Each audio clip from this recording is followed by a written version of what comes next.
Wakil Presiden ke-10 dan 12 Indonesia, Yusuf Kalla, berangkat ke Doha, Qatar pada Kamis 1 Agustus 2024 untuk menghadiri pemakaman pemimpin Hamas Ismail Haniyeh. Keberangkatan JK didampingi oleh Menteri Hukum dan HAM Republik Indonesia 2004-2007, Hamid Awaludin, menggunakan pesawat Qatar. JK mengatakan keberangkatannya sebagai delegasi Indonesia mewakili Indonesia sebagai harapan dari rakyat Palestina. Ini memenuhi harapan agar mengirimkan delegasi Indonesia ke sana dan kami diundang menghadiri pemakaman almarhum Ismail Haniyeh, kata JK di Bandara Soekarno-Hatta melalui keterangan tertulisnya Kamis. Selain menghadiri langsung pemakaman di Qatar, JK selaku Ketua Pengurus Pusat Dewan Masjid Indonesia atau PPDMI juga menyerukan umat Islam seluruh Indonesia untuk melaksanakan sholat gaib atas wafatnya pemimpin Hamas Ismail Haniyeh. Dalam rangka apa ini ke Doha, Pak?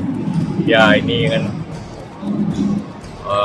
memenuhi harapan mereka di Palestina agar Indonesia mengirimkan delegasi ke sana, dan kami diundang untuk menghadiri pemakaman almarhum Ismail Haniyeh.